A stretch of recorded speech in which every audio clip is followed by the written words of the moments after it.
Crunch hole, all right? You Yeah, stop that. it's fucking, it's gross. That's Bro. that's rough. I started that recording way. and then we got crunch hole. That's a bad. You can't put that in the episode. You can't have me call that in the episode. I'm gonna get canceled. Beth, no one knows what a crunch hole is. It's okay. We all know it. I don't know what to tell you. I don't have time. We're all away, collectively away this weekend. All right, crunch hole has to stay in the episode. I'm sorry, Beth. This episode's getting posted unedited. Oh, he's gone. Unedited maximum crunch hole. Max, please. I'm sorry, Beth. It's the only way. Wow, this is some raw energy we're starting this off with. Honestly, I needed this. I literally I came from the episode launch and I was like, oh, I feel less nervous about this. Good. I got my notes ready. I'm good to go. I got home and I was like, just panicked all over again. But now you're ready. Yeah, who can tell me what happened last time, Max? Wait, I got a quick question. Mm-hmm. Let's get a show of hands. There's 3 of you here. So I have slightly old coffee in this cup. It's 6:41 p.m. Eastern Standard Time. Don't drink that. How old? Don't drink that. It's can't be more than 8 hours old. Do it. No. Will. Do it. Will. All right. Enjoy your sad What? Enjoy your sad intestines. Enjoy your bacteria. What's in the coffee? It's literally just black Bacteria. coffee. Oh, drink it. Oh, then it's fine. Yeah, drink it. Cheers. Someone else has to do the boys. recap though. No, we're gonna wait for Max. Max infinitely drinks the coffee for the rest of the episode. We're gonna make him spit. He didn't like it.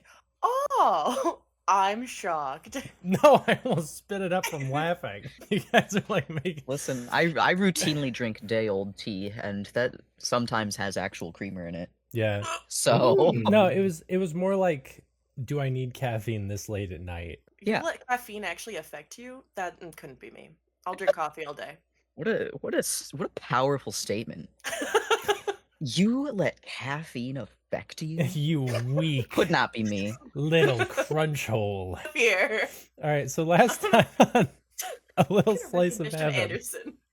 Last time on A Little Slice of Heaven, Atticus and Anderson woke up in the French waiting room. Atticus was tied to a dolly and missing her leg. Both of those points, actually, to my knowledge, have not been elaborated on. But after freeing her from the confines of some like cords and also a rapidly expanding metallic mouthpiece, they bumped into legendary This Isn't Normal character Dandara Lane, who is like, come on, boys, I'm taking you to Abner. And Anderson was like, fuck you. And they met Abner, and Abner was like, fuck you. And Anderson was like, fuck you. And that went on for like 20 minutes. Enter Abel Moore Ravenwood, whose lover, Rosier the Angel, was summoned. But really, Abel was summoned, but it was just to get Rosier there, to my understanding, to also go see Abner, because lover boy Angel Rosier has the Soulinator, which, what's it actually called? It's called the Siphon. Thank you. So Rosier has the Soulinator and got it somehow, not really sure why. Hopefully we can expand on that later. And the Soulinator is what Abner needs to steal Sammy's soul out of Atticus and regrow a new boy. Predictably, Anderson didn't like that. Abel doesn't like that because he's being like blackmailed. And Dandy doesn't like that because, honestly, fuck Abner. So then Dandy's like, hey, what if we just fucking left? What if we, like, Viva la Revolutioned this bitch? And we were like, yeah. And we found the door, which could only be opened if a person on one side and a person on the other side opened it. And coincidentally, on the other side of the door was none other then Durnest, Fundamental Misunderstanding, Demon Hunter, Hawthorne. Yeehaw. Ye Hawthorne, indeed. That was a very good recap.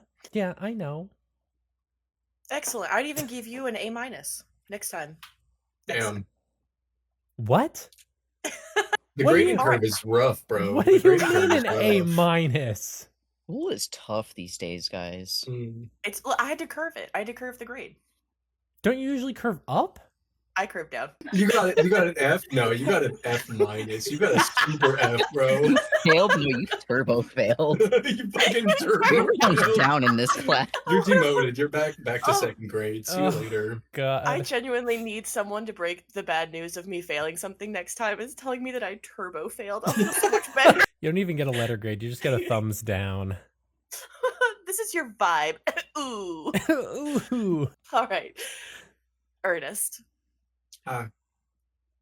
Let's start from the beginning. All right. You saved the world with your friends. They got a hotel. They have a magic demon baby. Everything's looking good.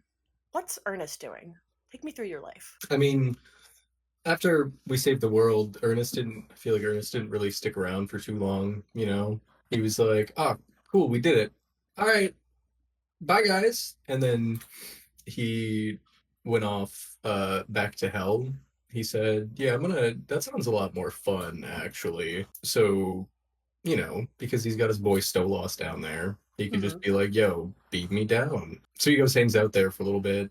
Max, canonically, I have a question for you. What's up, buddy? Feasibly, would time travel be possible? What? With like the means, you know, that Ernest has. Would it be possible, not like forward in time, but like do a little sightseeing, you know, in like 512 AD? What we're talking about, I just want to make sure you understand, because I don't want to write it off, especially because it's Yeah, yeah. Ernest. Right. Basically, Ernest would have to set his sights with the frogs. Okay. That makes sense. And Alright. I feel like Ernest is just crazy enough that he could somehow like convince a frog to help him out and like just take him around history. I mean, realistically, like Ernest probably encountered a frog, you know, in one of his adventures. And he was like, yo, look at these crazy slappy clown shoes I got on. They're kind of like your feet. And he like slaps them on the ground a little bit, you know? Yeah. And the frog was probably like, yo, that's a cool guy. I'm gonna hang out with him. And they had some adventures. What was the frog's name? I'm sorry, Beth. I don't mean to backseat. Now I'm just curious. No, I love this. Frog's name, it was a fucking goop teeth frog. He just had like perpetual goop instead of teeth. I hate oil mouth frog. Fucking hate Goop Teeth Frog. But Ernest predictably would love Goop Teeth Frog. Oh yeah, he was enamored immediately. He was like, I gotta talk to this guy. Yeah. Yeah. So he hung out with Goop Teeth. He called him Goopy Teeth. Goopy T. He hung out with Goopy T Classic. for a little bit. Yeah, Goopy T, his boy. Okay. He did some sightseeing throughout time. Went to like the longest winter, you know, like the darkest day, whatever. What? Just to Yeah. experience it. Yeah, Of yeah. course. And then once he came back, probably, what year did we leave off? Was it in the 1920? I believe it was 1928. Okay. So yeah, all right. He ventured through hell and time for like 18 years before he decided to settle back down on Earth. Do you want me to just keep going, Beth? Well, honestly, I just want to know if that's how much you want to reveal about all of that. Do you want to talk about that, or do you want to save that for later? Save what? What are we talking about? Oh, I got a whole backstory here, Max. Please share it with the class. All right, Max is telling me to share. Yeah. So he gets back in like 1946, I'd say, like 1946, and he opens up a new bar/photo studio. And I'd like to think that in his time, he definitely got a little better at photography, so it might have been a little more of a lucrative business at this point, you know? Why do I feel like he called it his Bodo studio? There's nothing to do with Bodo. boats, but it's like bar plus photo. And he like, yeah, and people are like, "Where's the boats?" And he's like, "What? What are you talking about, man?" You want a picture, you want a drink, or you want a picture of you drinking a drink? Or I could get you a picture of a boat if you really want that. I have so many pictures of boats from ever since I opened the studio. So many pictures. That's all I do now. Yeah. So he opened his photo studio slash bar, his Bodo, as he calls it, and like 2 years into working at that place, he met a lovely lady by the name of Imelda, and they ended up getting married, staying together, for the rest of their lives. They ended up moving to Washington in 1960. They opened up a little cafe. Beth, did you like the name that I sent you for the cafe? Reading slow. Oh my god, I love it. Yeah, go for it. Yeah. Okay. So they opened up a cafe called Cafe du Fromage in 1961. Cafe with cheese. Cafe with cheese, and they would just slap like a craft single on their coffees. What If the you want, fuck? that was the signature like Cafe du Uh-huh. Fromage. Yeah.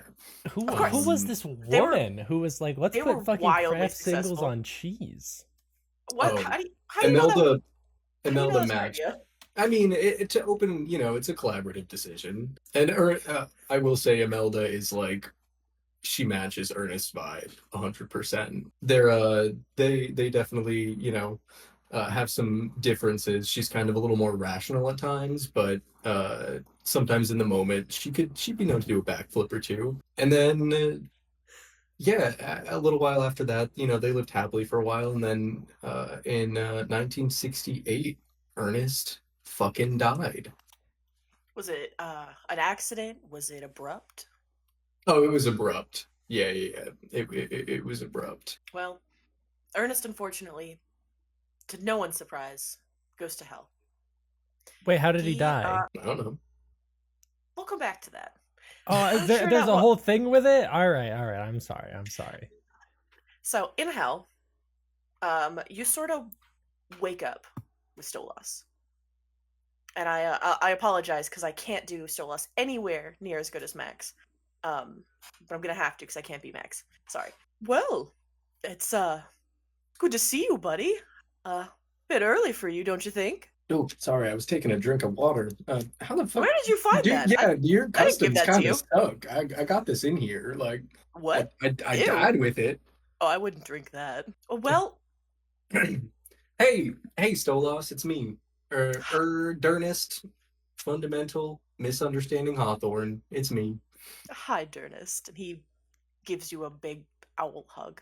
Really, Ooh. really nuzzles in there, does a lot of cooing noises, releases you and flaps a couple times and said, I am so excited to finally have one of my friends down here with me. Friends, here, let me show you back to the house. He takes you home, shows you around. He's got a very nice house, lots of rooms. He shows you your room. It's appropriately labeled with a lot of adventure gear. It almost looks like it was somebody else's room at one point because there's a lot of leather material that reminds you of Jimmy James. But Stola swears up and down that he definitely never ever had a room for Jimmy James. This is always for Ernest. Okay. And a few other rooms that are labeled Dandy, Louise, the another door that looks like it was at one point labeled Ernest that's just blank now. Very shittily scratched out. What was that? What was that one? Covers it with his wing. He's like, "Oh, I was remodeling. So, Okay. well, suppose we're here for the long haul. What do you want to do?" I mean, I'm happy to see you and be here. Well, where is Jimmy James here? Stolas ruffles himself, puffs up really big, and then kind of smooths himself down and says, I do hate to talk negatively of anyone and not to be the bearer of bad news, but Jimmy James and he is here, and he is thriving, have what I might call a complicated relationship. He's trying to kill me. Uh, He doesn't like me anymore, and to be honest, he's not my favorite human at the moment. Um, I'm also banned from anywhere near where his town is, which is about one ring over. Don't tell him where I live. Um, if you'd like to visit, of course you're welcome. I just can't take you there. Wait.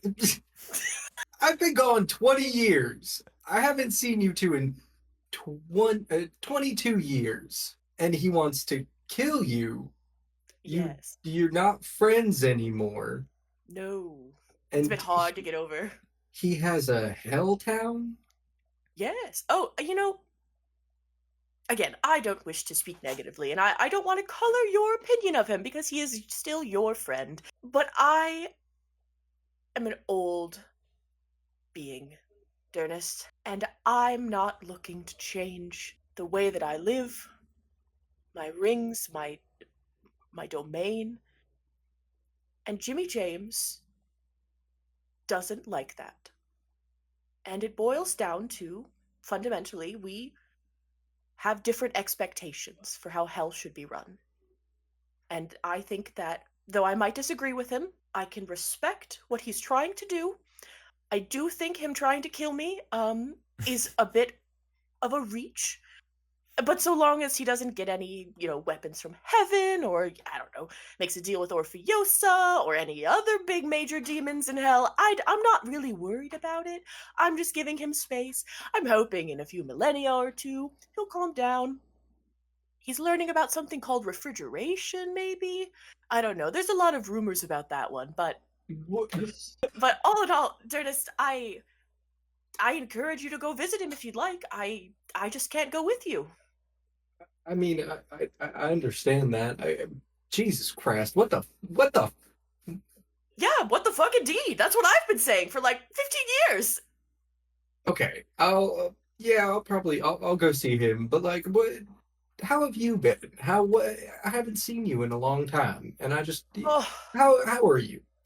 Dernest, I have to say, I feel bad for saying this, but today is the happiest I've been in almost 10 years. I still talk to Dandy and Louisa and Adelaide, she's very cute, often, but it's not the same. I missed you. I miss Jimmy James. I miss Harvey to a degree, but I'm so happy to see you. Truly, I am.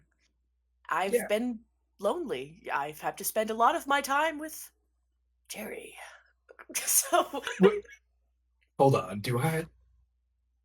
Jerry? Like, oh no. I fired Jerry immediately, like 15 minutes ago, because you're here. And I don't want Jerry. so Jerry was just like a friend for hire, kind of. He was my assistant ordained by Orpheosa herself, our queen, and I can't exactly refuse that. But I hate Jerry, and I've decided that after spending 400 years with him, I'm done. I hope that's No, hang on a second. No, I'm Stolas now. Just a friendly reminder, Beth. You guys Remember created Holocaust. Jerry. You gave That's Jerry to true. Stolas. I can't remember everything about Jerry's origin story. I blocked him out. You exorcised him to hell, where he just never left Stolas. That's right. Well, I don't know. Do you want to redact all that shit? Or do you Stolas. want... Just lying. He had like a lapse in memory, or he was lying even though Ernest like. He was a part of that. Ernest was like, oh god, this Jimmy James thing really messed him up. You've only spent like 30 years with Jerry. Just almost like, really? It really felt like 400. God, I missed you, Stolas. That is I You're- missed you too. fucking delightful. Listen, I don't know how time works the same down here, right?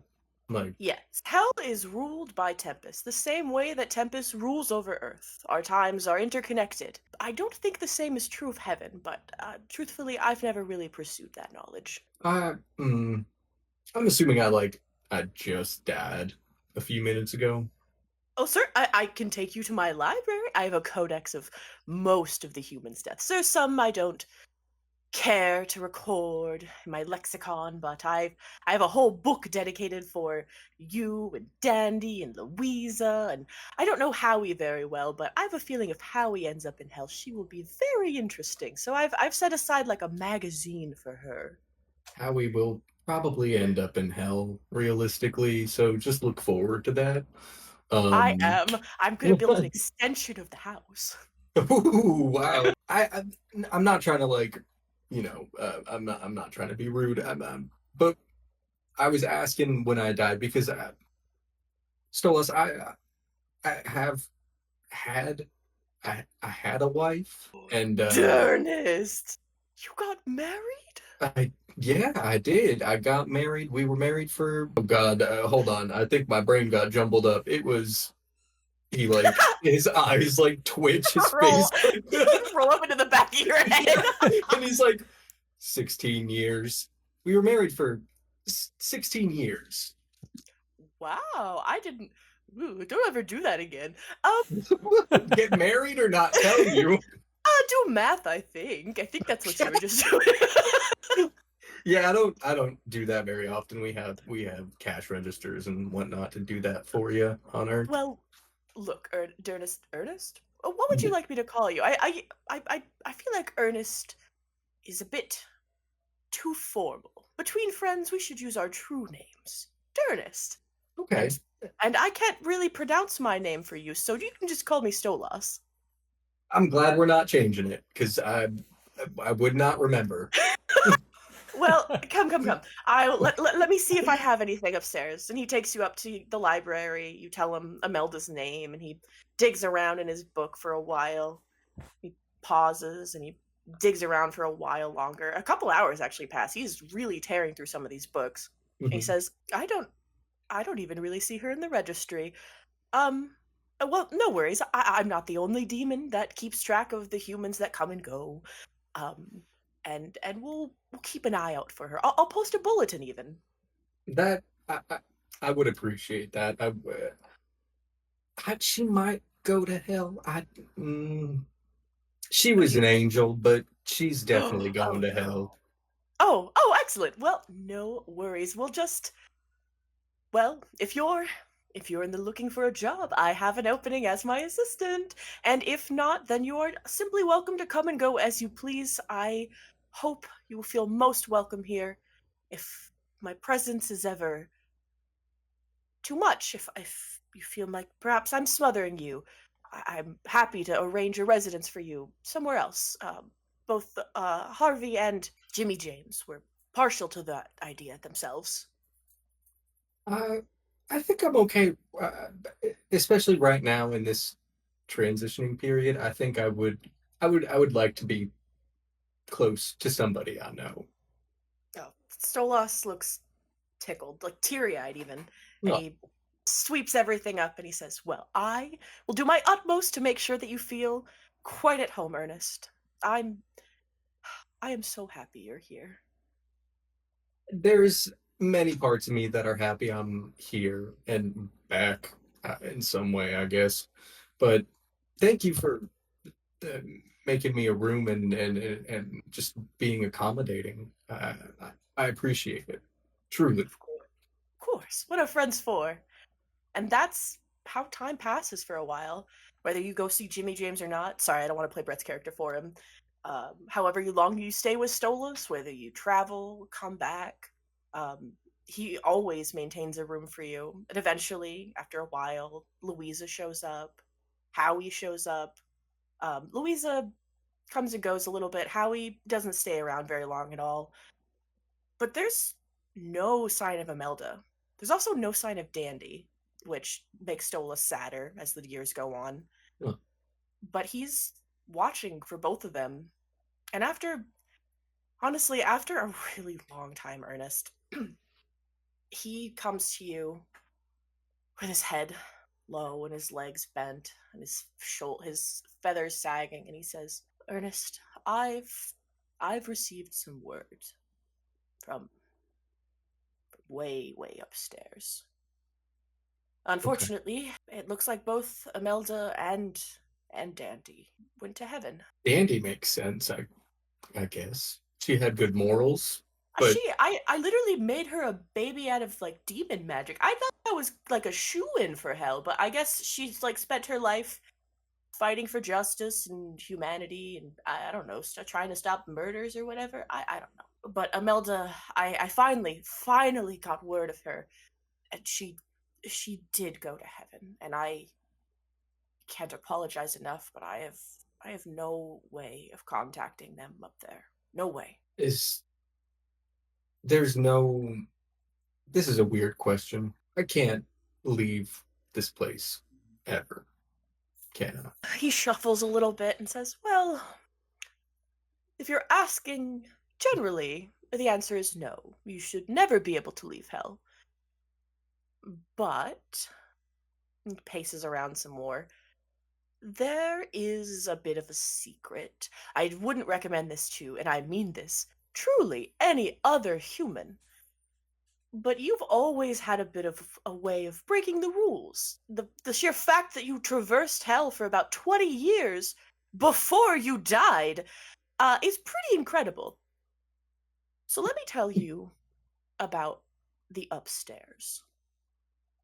There is a room, supposedly. I've never seen it. I was a bit too, myself even, lower class to go up to heaven or even earth for a long time. But there was at one point a door that connected heaven, earth, and hell, a sort of trifecta. Before demons and angels went to war, before humanity was born, this passage was open, and you couldn't just go willy-nilly. But if you had special orders or a reason, or you know, had a favor, you could take a trip. But when the wars broke out, the doors were closed very quickly. Orpheosa had no intentions of allowing angels down here. But angels are very poisonous. I don't really know anything about the curse that was placed on them. Just that no demon has ever succeeded in getting it open. But I always thought that was curious that they specified the demon. And he pulls a book out. It's dog-eared. It almost looks like it's about to turn to dust. He says, "Well, this is about one of the oldest books in my collection, from the First Legion even. And it's the only book, the only text I've ever seen that references the upstairs." He hands it to you gently. He says, "There is a passage, some kind of utterance. I've never shared it with anyone. I always thought it would be rather stupid. But for you, Ernest," and he kind of flips to the page. He spends a little bit of time showing you how to pronounce it. And then he draws you a map on where to supposedly, maybe, find this door. He says, "If anyone could find a way out of hell, it would be you." He like kind of do you have a paper? Just a piece of paper and like a pen or pencil by He chance? like summons so many pencils, so Oh many my god. pieces of parchment, feather quills, ink pens, stuff from the future you've never even seen before. And he lays it down and he says, "I even got some of this stuff from the frogs. Don't tell anyone." Listen, those frogs, they're something. If you never mind. I'm not. We'll get into that at another time.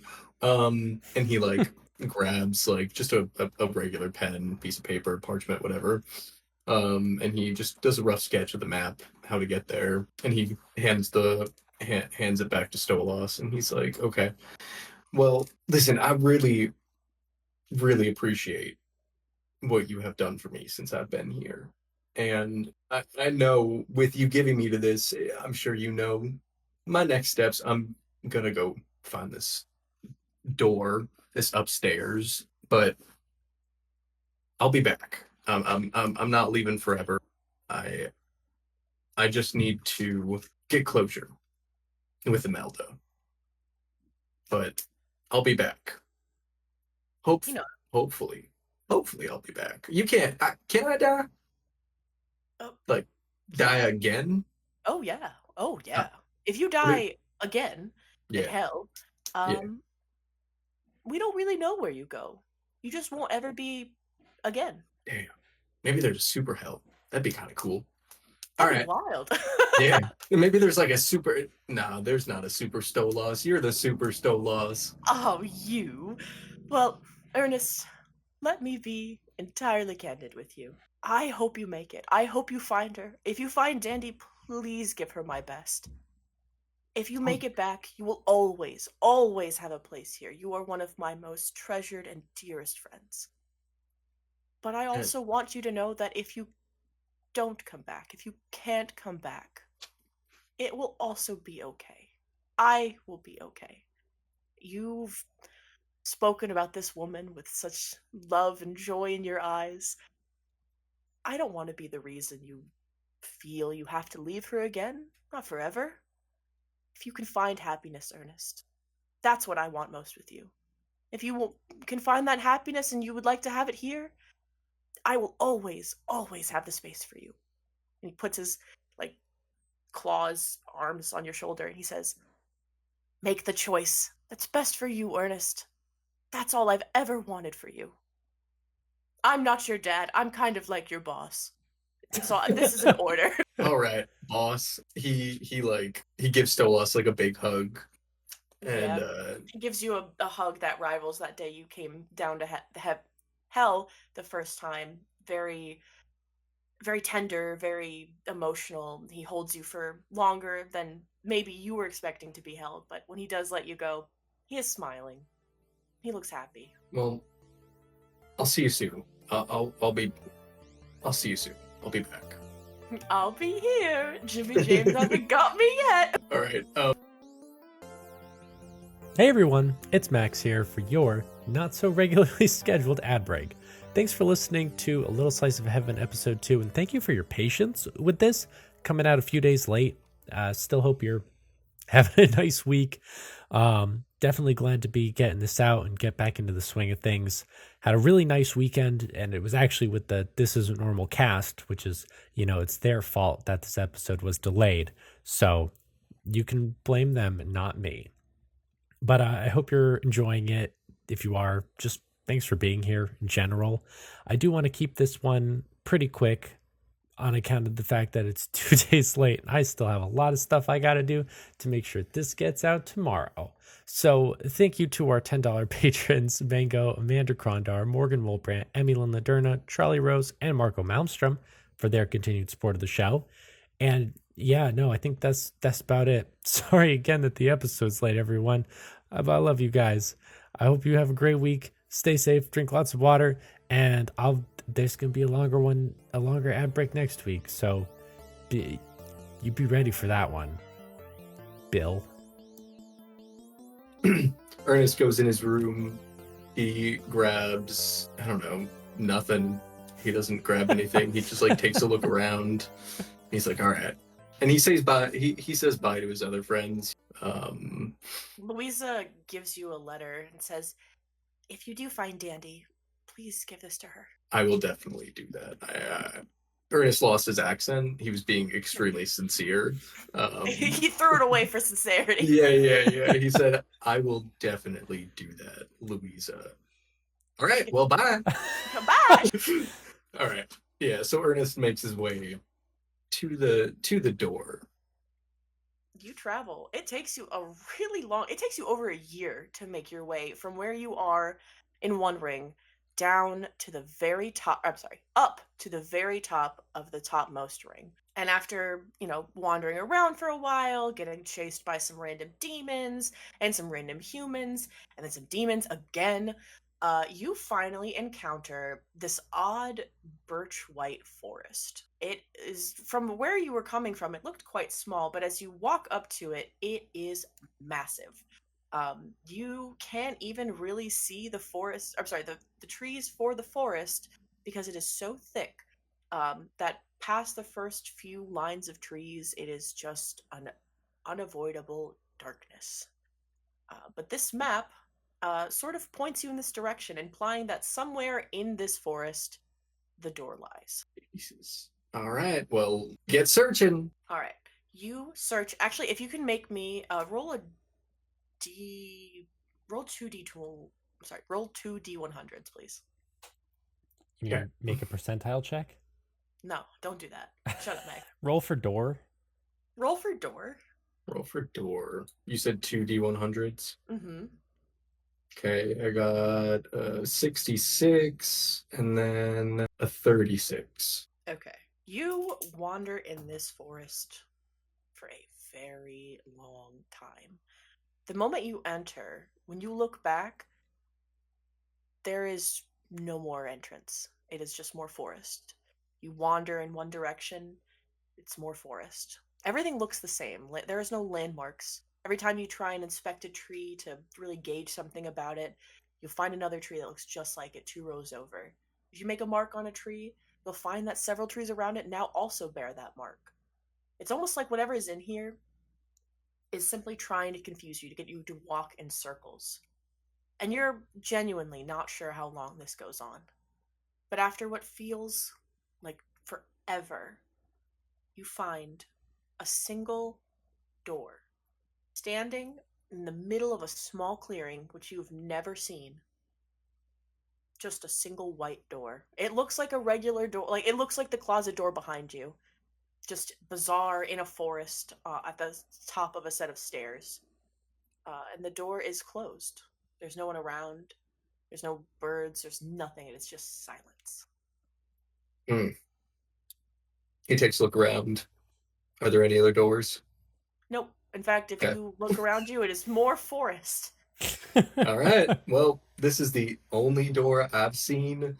And he looks at his imaginary watch. I don't fucking know. So he goes up to the door and he's gonna try to open it. It's locked. He kicks it. Nothing happens. Opens it. It tries to open it again.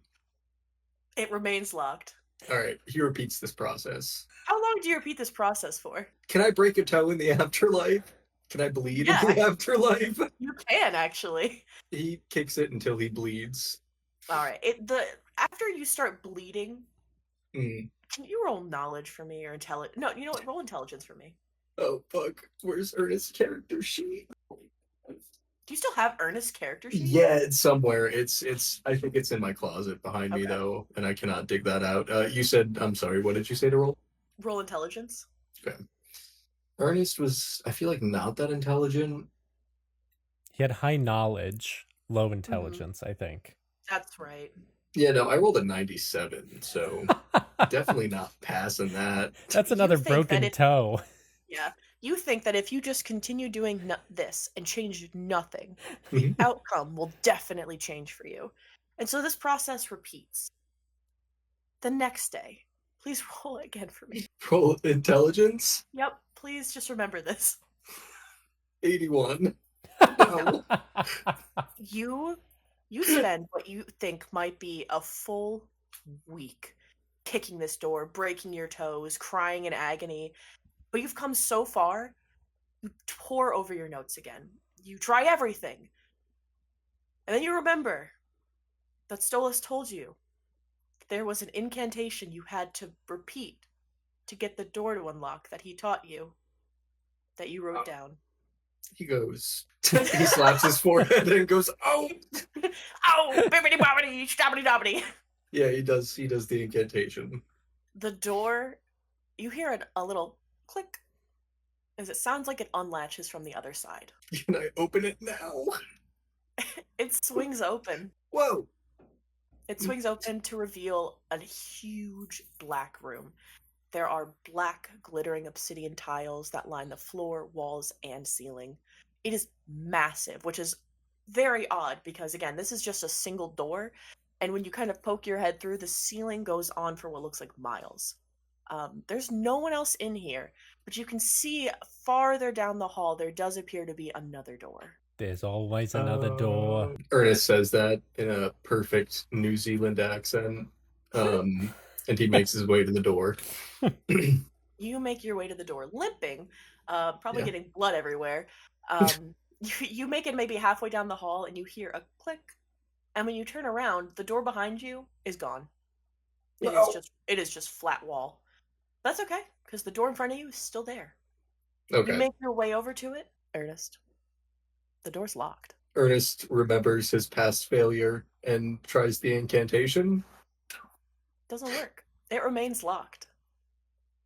Ernest, this door stays locked for 50 years. He's just chilling. He's You got his hand hang on the out. door. How many times a day do you try the door handle? I mean, what else is there to do in this room, realistically? There is one other door at the very far wall, but there's no door handle, and there doesn't appear to be any way to open it. In fact, if it wasn't like kind of a little bit separated from the wall in terms of it appears to be an actual installation, it could simply be the wall. But you've spent so much time in here, poured over every single brick, every stone. You've looked at this door up and down, you've tried it, going back to the other door, the one with the handle, tried it. Nothing changes. Nothing's different. You don't starve, you don't thirst, you don't need sleep. You can sleep if you'd like. The things you brought, you can read, you talk to yourself, but it is legitimately 50 years that you spend alone in that room. Until today, when it's your daily, let's try the door. And for the first time in 50 years, you feel the door handle come down as you push against it. No resistance. And the door, to your delight, slides open. And you hear someone on the other side go, "You didn't even try it!" And that voice is familiar to you. And when you open it, it's your friend Dandy. And you have this warm, happy, tear-filled reunion. She crushes you with a hug. You question how the fuck she made it to heaven. And that is both where we'll end this episode and where we find ourselves. I don't know. Isn't this an hour and a half? Is this an hour at this point? We're at 45 minutes, Beth. Just kidding. I've been looking at the time badly. Okay, and that is where we find ourselves in this current moment. Sorry, you can cut that bit, and I'll be mad at you if you don't. With your friend Dandy, and a bunch of strangers, and a bizarre, fluffy pink creature wearing a mask. He's like 8 feet tall, so maybe only about a foot taller than you. Still weird. Yeah. Dandy's shocked. I can't believe you're here, Ernest. I'm so happy to see you, but like, actually, how did you get in here? Stolas gave me a map to find the door here. The demon prince? Stolas? He really gave you a map to break into heaven? That feels super illegal. Maybe you don't tell people he did that. Well, I mean, yeah, you're probably right. But yeah, no. I'm sorry. You both know Stolas. Yeah, he's like, well, I guess he was. I haven't been able to talk to him in a while, but he was one of our best friends. He like helped us save the world. What? Oh, wait, shush. You hold on 1 second. I'm sorry, not to be rude. Dandy. Yeah. Dandy. He gives Yeah. you the note. He gives you the note from Louisa. She looks at it, like looks at the writing that just says Dandy in a fancy scrawl, and just starts crying, tears rolling down her cheeks. She goes, "It's from Louisa." Yeah. Thank you. She gives you a big hug again. Says, I'm gonna wait to read this. I don't want the only reunion I might ever have with my wife to come here. And she puts it in her pocket and says, "I'm sorry, I'm being so rude. This is so unexpected. Ernest, this is Anderson Riveria? Yeah. This is Abelmore, Ravenwood, Rosier.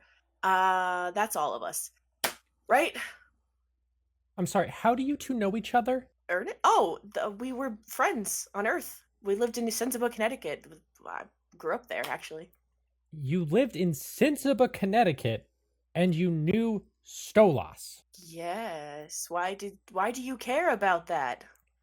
Because that's what I did. What? I was the mayor, for crying out loud. Oh, why would you do that? Don't you know that job's cursed? Anderson puts his head in his hands. He says, yes, and in a roundabout way, Stolas also helped break that very curse. Wait, you knew Stolas too? Wait, I'm sorry, you knew Stolas? Yeah, and then he sort of helped guide us. It turned out to be a big trick by oh my god, what was her name? Jingleson, Emmy Jingleson Jace, to try and take What? over. No, just like turn demons loose on the world and turn everything magical. Jingleson, like Janet Jingleson? No, like Emmy Jingleson Jace. It's interesting. She had a whole autobiography. I don't know if you've read it. Do they have books in heaven? They do. I wasn't always here, we lived on Earth I mean, I died in the 50s. Yeah, no, this was But, much like- more recent. Wait, you died in the what? Did Ernest know this? Did I know this?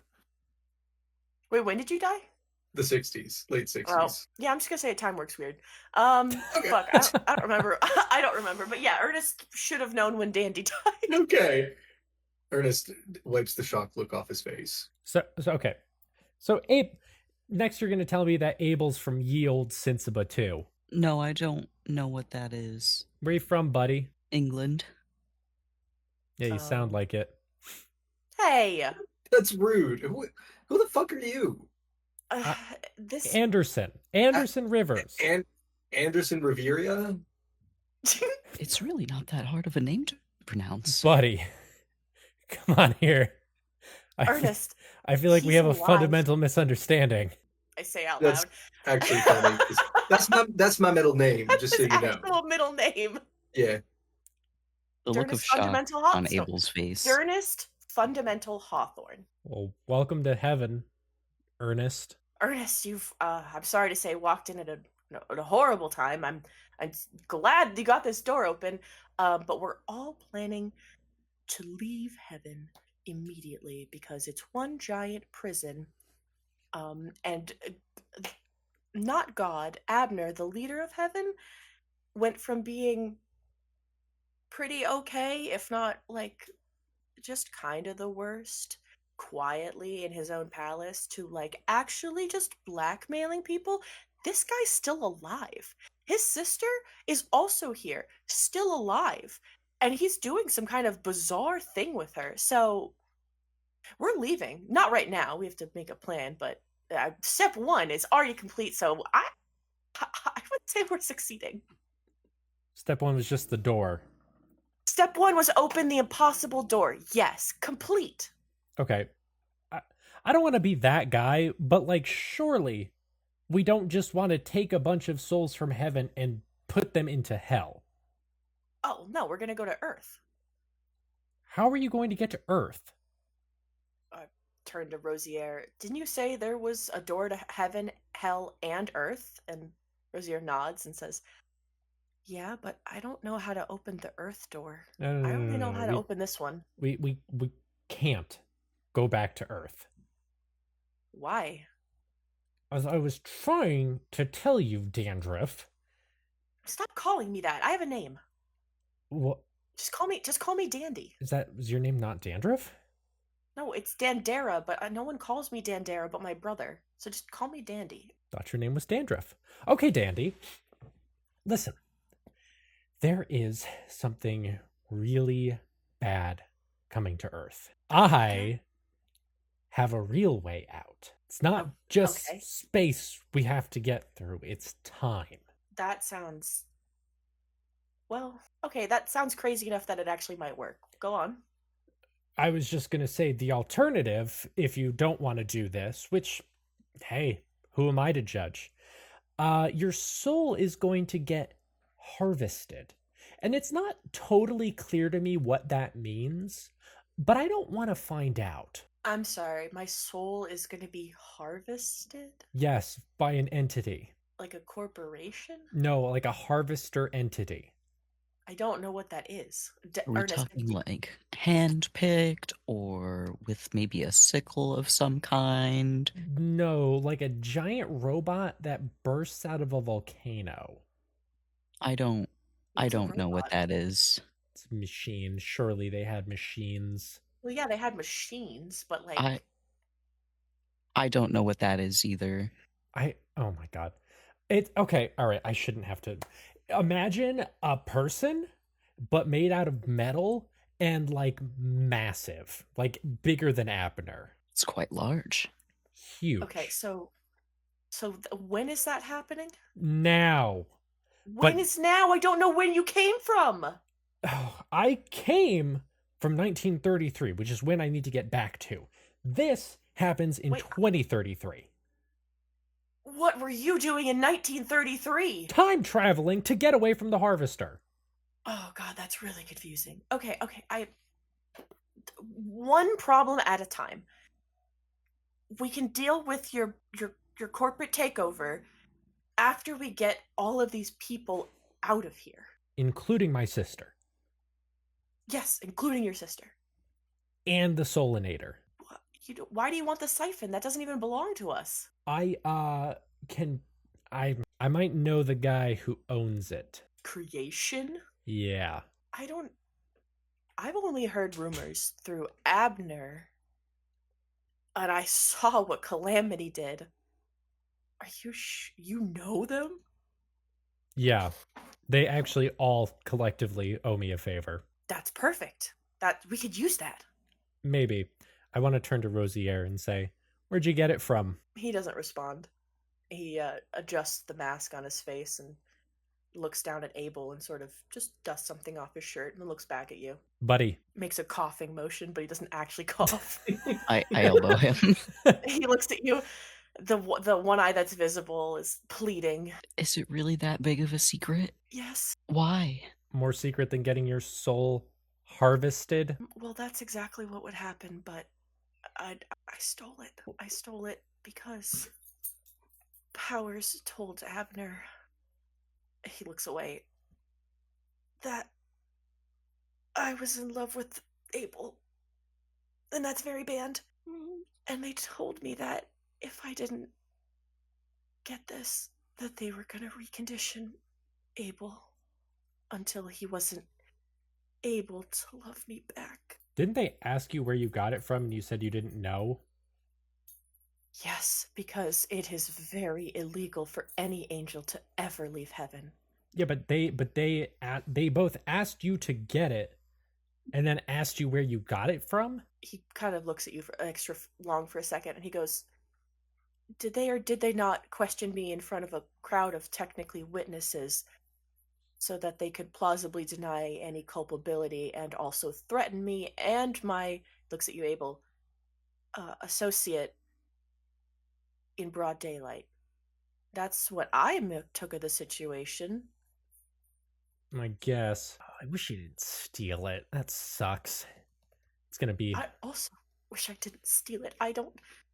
He paces a little bit. He goes, I put this mask on because I thought it might be the only way to kind of conceal my identity.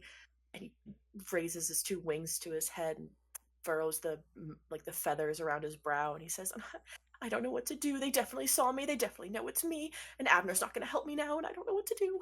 But. Would they not be open to the explanation that it was done under extreme pressure and duress? I mean, maybe. But Calamity, you saw what he did when he was here in the moon, and he broke the planet in half. We still can't get over to the second city. Buddy, Calamity's like a little What? baby. No, listen, I get it. That's so funny. Super powerful, whatever. That guy sucks. Okay? Also, I don't think he's even around anymore. I think he's just creation again, right? Or order. Is he just order now? I don't know. They live together. They live separately. I live here. Yeah. No. Don't worry about that. It's like I said, these guys owe me a favor. How in the world did you get creation to owe you a favor? You're still alive. Yeah, I mean, think. He might not necessarily know he owes me a favor, but I think he would come around to it if I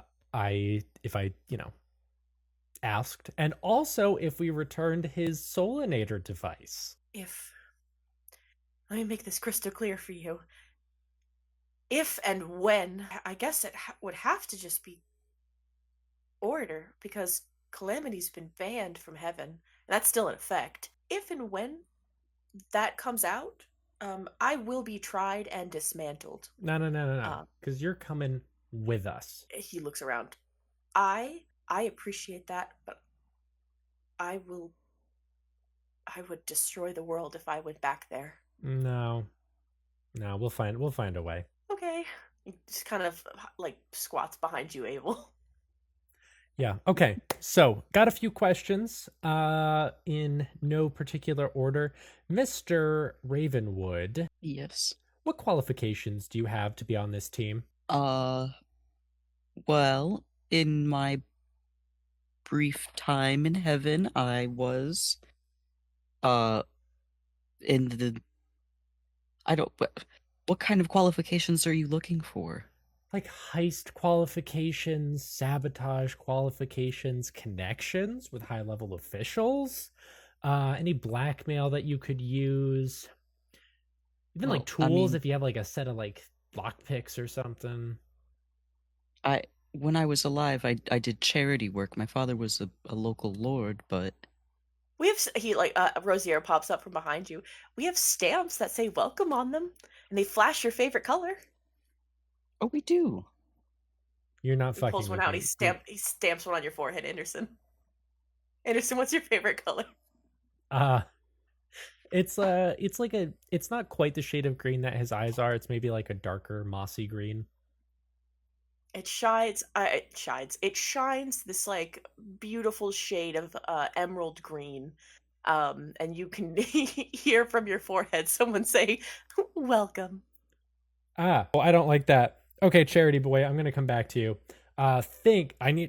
Hey, listen. Maybe you helped the less fortunate and they taught you some good skills. Think on that for a minute. Okay, I'm gonna circle back to you.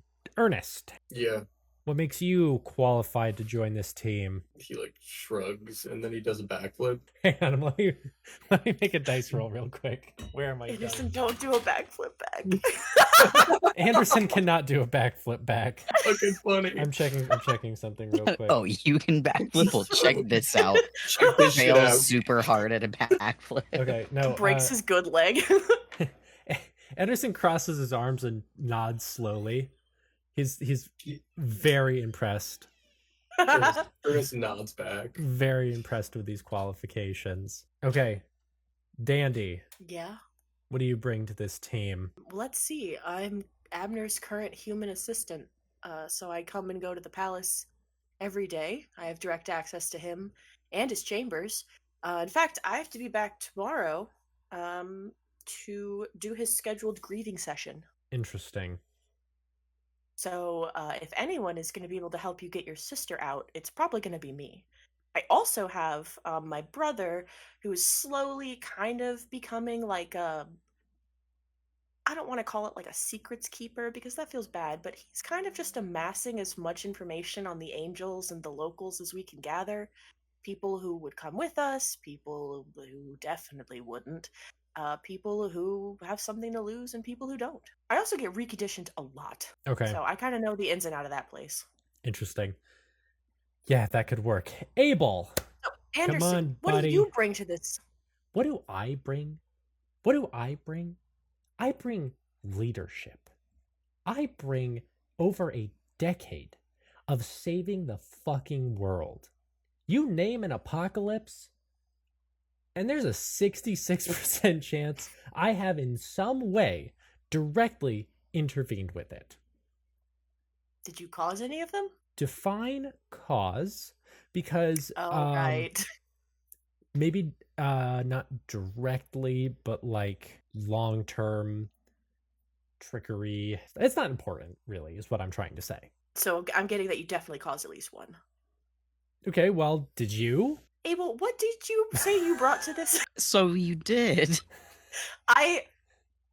She looks distressed. Well, I can say that I bring to the table having not caused an apocalypse in my lifetime.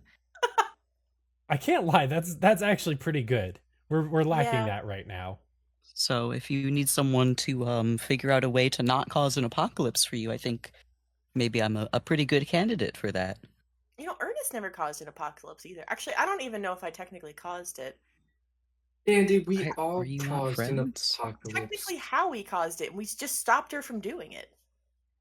But it was like bad Howie. What? Don't answer that. I don't want to know. Okay, it sounds like we have maybe the makings of the beginnings of a plan here. It's shaping up that way. Look, we can't and probably shouldn't talk down here. Why don't we all come back to my place?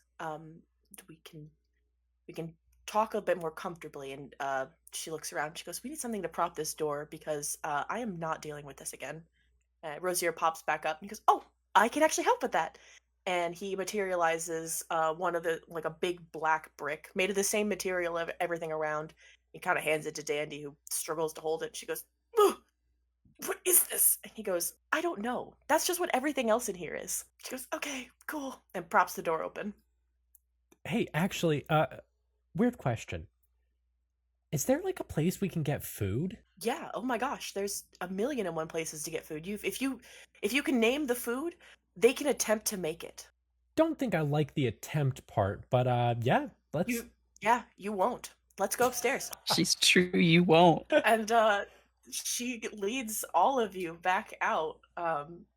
Hey, Ernest, she's like locked arms with you. She's jabbering excitedly about everything. Rosier's kind of grabbed your hand, Abel, with both of his, and he's shaking a little bit. But he follows you up the stairs and lets go and kind of takes on a more composed expression as you guys head back out to the light of heaven. And Anderson, you have a team willing to help you get Atticus out, willing to somewhat hear you out on the harvest. And that's where we're going to end things for today. All right, let's take 5 minutes. I'm going to go to McDonald's, and then we'll come back.